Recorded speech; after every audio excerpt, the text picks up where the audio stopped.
Aqui é o Mestre Neri e vou analisar com vocês hoje o primeiro jogo da grande final do Campeonato Brasileiro Feminino 2020. Uma partida entre a Júlia Alboredo e a Juliana Teral.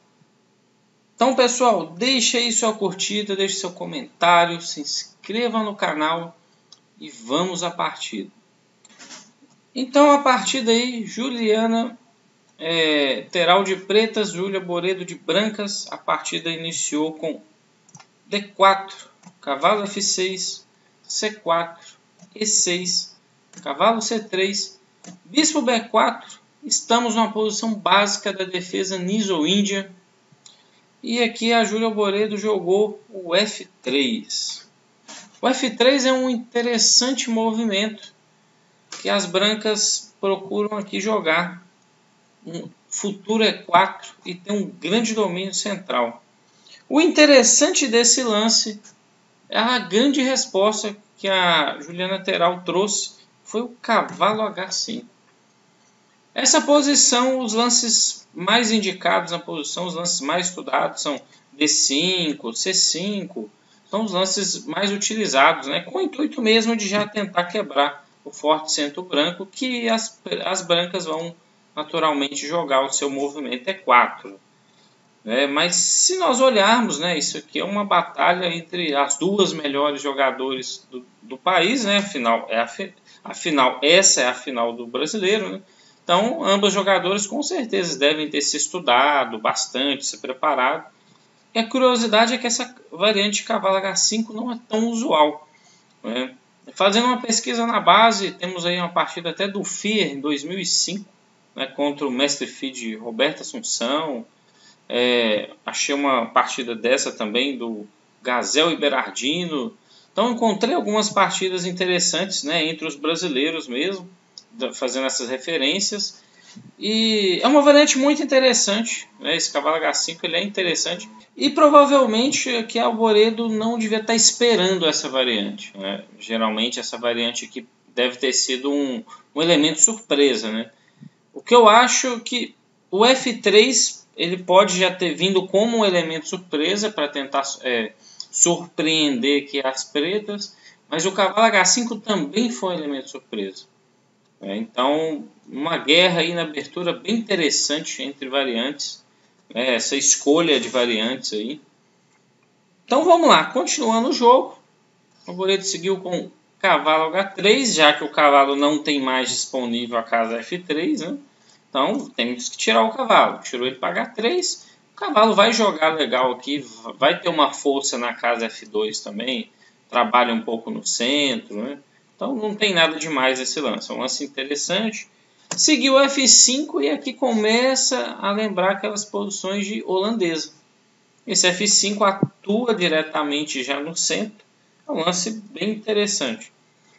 E aí respondeu com A3, bispo toma A3, B toma. Essa questão de perder o par de bispo aqui não é tão grave numa posição dessa.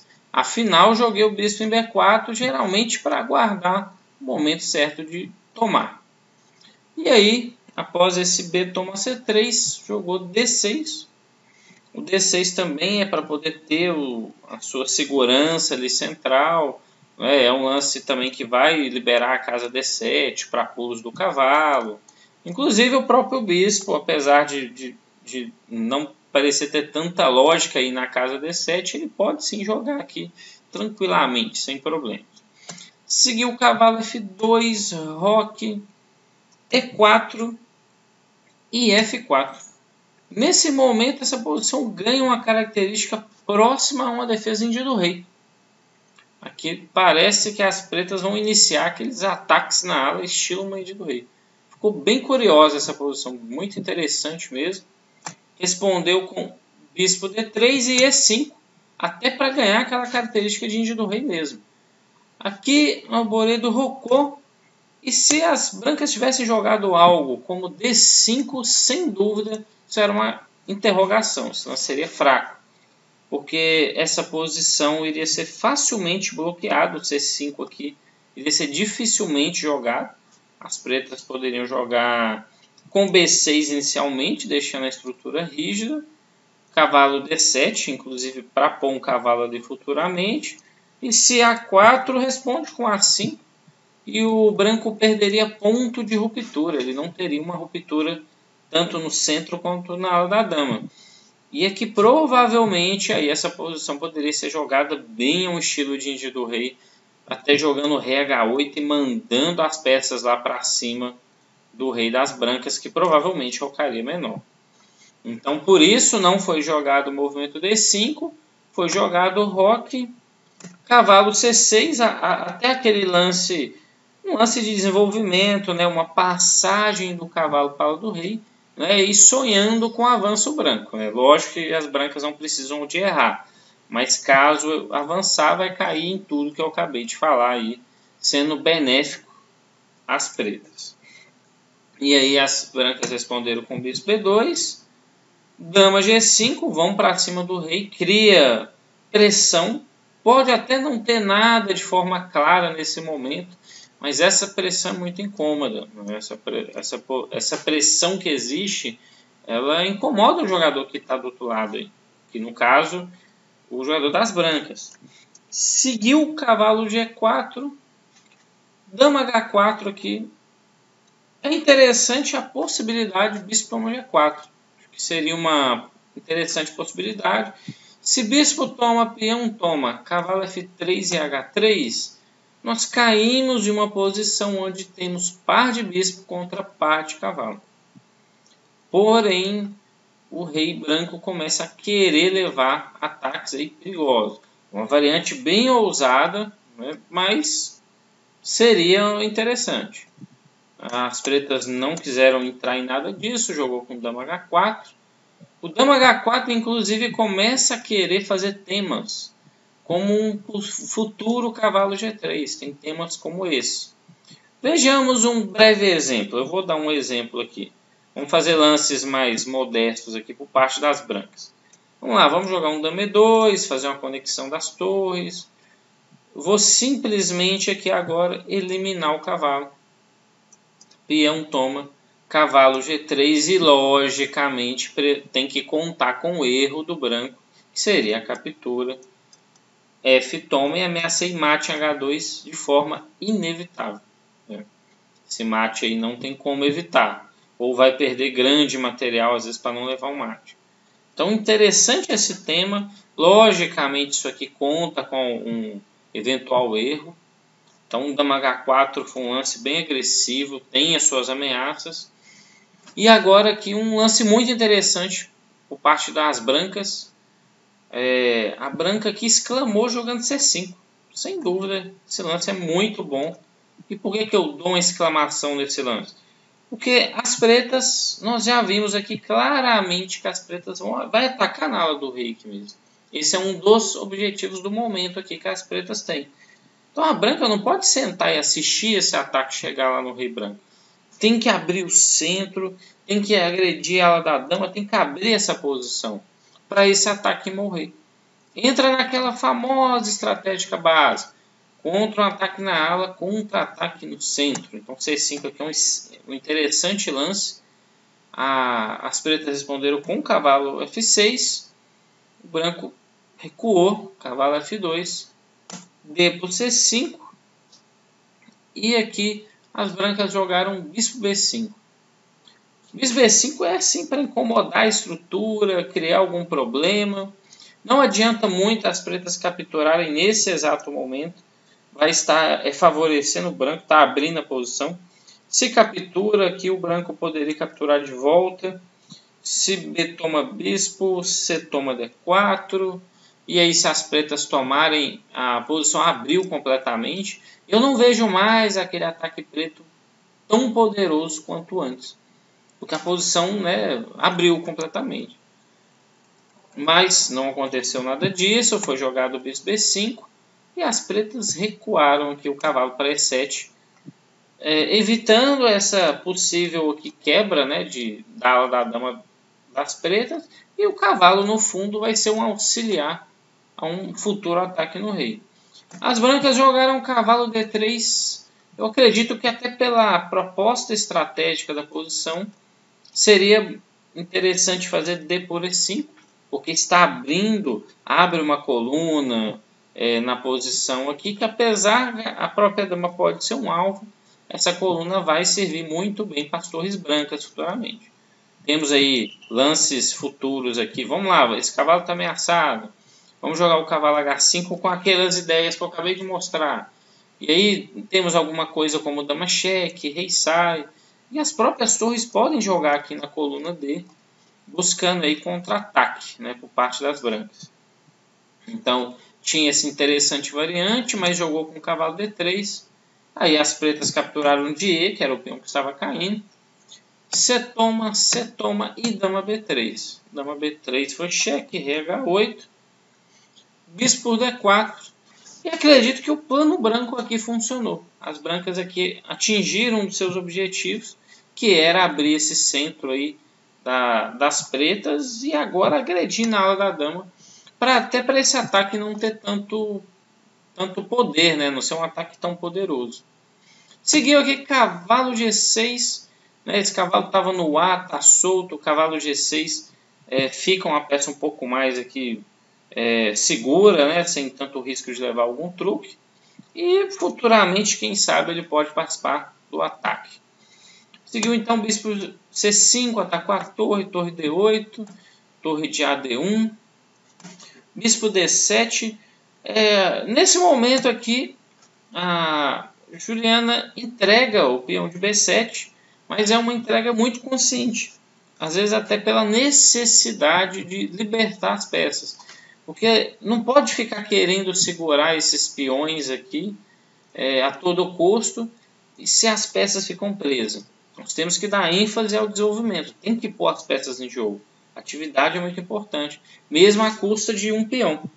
Então, bispo B7 perde um peão devido a uma simples variante, que seria bispo toma, torre toma e dama para B7. Só que, em compensação a um ou dois peões perdidos, as pretas ativariam suas torres, criando um grande contra-ataque. Interessante ver essa opção aqui para ver o alto nível que as meninas jogaram. Jogaram muito bem, muito interessante a partida. Mas não aconteceu isso, não foi bispo toma D7. Na partida foi o primeiro E5, ameaçou o cavalo de F6. Cavalo D5, o cavalo ativo, o cavalo no centro, um lance forte das pretas. Se dama toma cavalo, segue então um pequeno descoberto na dama com bispo toma B5, a dama está atacada e recuperei a peça, né, o cavalo que tinha caído. Então, após cavalo D5, foi jogado bispo toma D7, torre toma D7, dama para o B7, capturou aquele peão que a gente tinha falado, e torre de D8, um lance muito seguro, um lance muito posicional, um lance importante na posição, porque se às vezes abandona já aqueles peões, ainda tem alguns contra-ataques aqui como E6, pode ter alguns problemas, ficar algum tema de cravado, ter problema na oitava. Então esse foi um lance bem consciente, bem sólido, para não correr risco de levar nenhum truque.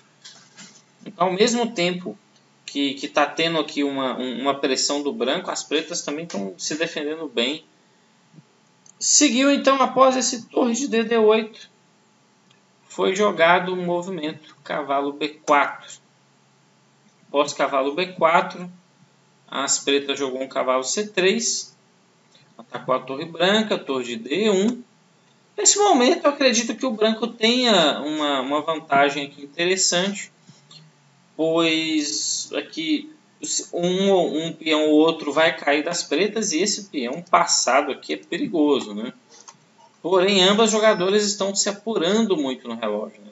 Então, o apuro no tempo aqui já começa a ser decisivo. Aqui, a Juliana jogou dama G5 para ameaçar temas com cavalo H4, temas muito incômodos. Então, olha como aquele cavalo G6 lá, de E7 para G6 foi importante. Agora a peça vai entrar em jogo. E aqui, Alboreto jogou cavalo A6. Tinha também uma variante aqui curiosa, que era algo como cavalo C6, torre D8 e dama E3. E esse cavalo está com problemas, né? Essa é uma variante difícil também de ver isso durante o jogo, não é muito fácil, né? Interessante essa questão aí do cavalo ficar sem casas, porém esse cavalo não está perdido, né? Ainda não está perdido. Temos aqui algumas coisas como a própria captura em E5, que também está sobrando um bispo, um cavalo aqui. Tem o próprio cavalo H4 lá ameaçando o mate. Então, confusão total aqui para os dois lados, né? Fora o apuro de tempo. Então, acabou seguindo com o cavalo A6. Cavalo H4 ameaçou mate, né? Ameaçou dama G2. Recuou aqui com dama, jogou dama B2. Cavalo H4. Defendeu o seu cavalo. Dama por F2, pôs a dama na defesa. Torre de AC8. No fundo, o peão de C é mais importante que o peão de A. Porque se toma A7, pode seguir um C5. Algum tema para tentar fazer esse peão aqui ganhar vida e criar problemas ao jogador das brancas, né? Então, jogou a torre lá. G3 aqui por parte das brancas. Difícil propor um outro lance aqui no lugar de G3. Essa ameaça é muito incômoda.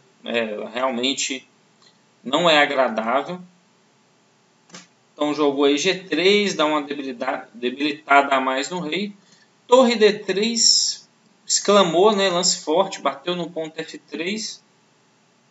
Aqui jogou a defesa dama E2. Defendeu o ponto F3 novamente, bateu na torre, mas a torre afasta. E agora está ameaçando um torre B2 muito incômodo. Aqui respondeu com G4. Torre B2 atacou a dama. Dama D1. Dama D1 até para a dama continuar vigiando aqui problemas nessa casa, etc. E aí torre D8 na dama. E aí não teve outra alternativa, né? O branco acabou aceitando o material. Quando as brancas fizeram aí dama por A4, foi jogado aqui na partida um cavalo F3.